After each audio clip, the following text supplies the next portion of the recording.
պետությունը խոչընդոտում է, որ իր քաղաքացիները ստանան ավելի մատչելի գնով էլեկտրաէներգիա։ Այս տարվա հունիս ամսվա ընթացքում, հունիս ամսվա սկզբներին, եթե չեմ սխալվում, երբ դեռ Սամվել Կարապետյանի ազատության մեջ էր, Սամվել Կարապետյանը երբ ազատության մեջ էր, եղել է դիմում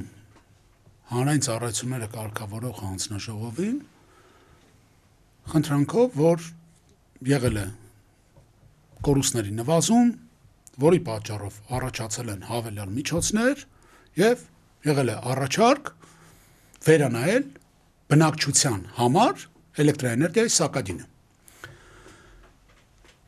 որին հաջորդում է Սամվել Կարապետյանի